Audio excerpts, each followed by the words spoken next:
Massacres! Monster Madness! We took care of Frankenstein, now it's time to do something about Dracula. When it comes to Dracula film series, the choice is a no-brainer, the Hammer series. It's really the only solid string of Dracula sequels that exists. Nothing compares to it. Starting off, we have Horror of Dracula, though in its native England it was just called Dracula. I think it needs the full title. Listen to the music. The music actually says Horror of Dracula.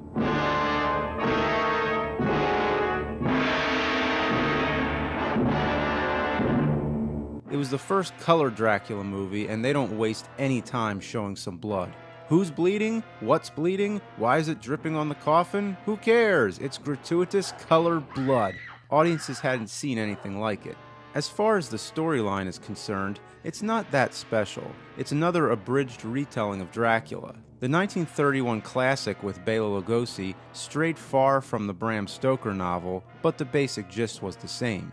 You would think the Hammer version would take the opportunity to stick closer to the novel, but instead, it strays even further. In the novel, Jonathan Harker is a real estate agent who goes to Transylvania to sell Dracula a property in London. In the movie, he goes to apply for a job as Dracula's librarian. But his true motive is to hunt down and kill the Count, so he's already aware that Dracula is a vampire, whereas in the novel, he doesn't know. Also, Harker's defeated by Dracula's power and becomes a vampire himself. Early in the film, Van Helsing finds his living dead corpse and stakes him in the heart to free his soul. In the novel, Harker never becomes a vampire and lives till the end. Also in the novel, Jonathan is engaged to Mina and Arthur is engaged to Lucy.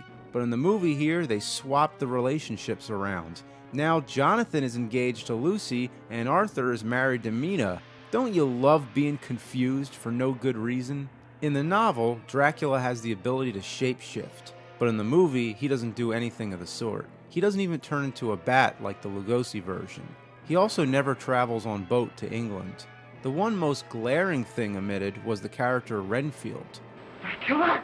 Think about it, a Dracula movie without Renfield? Even the 1922 version, Nosferatu, had Renfield. I never even heard the name before. Even though it excludes some of the popular Dracula traditions, it still comes out strong. The sets are amazing, from the castle interior to the foggy cemetery. It's much more elaborate than any Dracula film before. Director Terence Fisher would become one of the all-time great horror directors. Peter Cushing and Christopher Lee became the new hot horror actors, and were paired in several upcoming Hammer classics. They were the new Boris Karloff and Bela Lugosi. Peter Cushing is probably the best Van Helsing ever. He plays the part with conviction and class. This is not Lucy, the sister you loved. It's only a shell, possessed and corrupted by the evil of Dracula. I believe every word that comes out his mouth. He wants to get his damn vampire, and nothing's gonna stop him. Christopher Lee plays Dracula with a dual personality. At first, he's a kind and gentle host. Count Dracula. I am Dracula, and I welcome you to my house. Then the switch goes off and he's a rabid, blood-drooling beast of the night. Michael Gough is also very good as Arthur Holmwood, who goes through a transition. First, he's a skeptic to the supernatural, then he becomes slowly convinced by Van Helsing. The final confrontation between Van Helsing and Dracula is one of the most classic and iconic fights between good and evil ever put on film. Van Helsing pulls down the window shade and Dracula is destroyed by sunlight. We get the privilege of seeing his body actually decay, something that would usually be considered too gruesome for the 50s.